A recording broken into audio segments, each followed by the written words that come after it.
હવારમાં હવારથી ના ઉઠી જતા ને આ બધું તો ભણો પે ઊંઝા ઈ તો સૌ ઊંઝા પણ નેસે પેલું ફોલો નું બટન દેખાયું ને દબાવજો બ્રો. આ છે ગામડાની હવાર જો મસ્ત નજારો છે હવારથી નો. આ નજારો ખાલી ગામડા વાળા નસીબમાં હોય અને આ બાજુ ઉગી સુરત દાદા.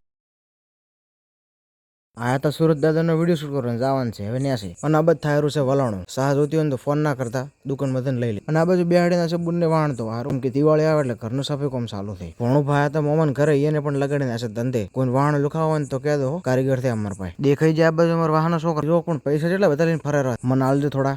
ના મારા છે એક નોટ આલ પણ નાના પણ એકદમ નહીં જતો રહે ને મારું પણ બોલાવ. છોકરાનો હોબળીને આવી જાય તો હોબલાનો પુલ ને જવાનું છે હવે દેવદર. આ છે હોબલાનો પુલ આવી જો ભાઈ બહી જાય એક્ટિવ મને નીકળ જાય દેવદર બાજુ. અને તમને કોમ ભળાય તો કર્યું નહીં નેસે પેલું ફોરન બટન આવે ને દબાવ દો બ્રો. પહોંચે છે દુકાન ને ના છે અમારી દુકાનમાં કરવાનો છે હવે કલર સારું લાગે ને અંદર શેની દુકાન બનાવવાનું થઈ તમને હું છેલ્લે કહીશ. આવવાનું છે હવે કલર લેવા. પહોંચે છે દુકાન લઈ લીધું એક ડોલ કલર. આ ભાઈ ઉભા ને પકડીને કલર ની ડોલ. જાર પણ દેવદર આવે ને તારા ફાટક ની હોળી હોય જાર જોવો ને તાર બંધ હોય એક દાડો ઘરે ઉખાડીને લઈ જાવ બ્રો. ગોતતા ગમે તો શેની દુકાન બનાવવાનું કહું તમને. બોલ ને બોલ ફટાફટ. હા ભાઈ બોલું હો તો એ છે ને હવે તમને કાલના વિડીયોમાં કહીશ કે શેની દુકાન બનાવવાની છે આપણે. ફટાફટ ફોલો કરો એટલે કાલનો વિડીયો જોવા મળે.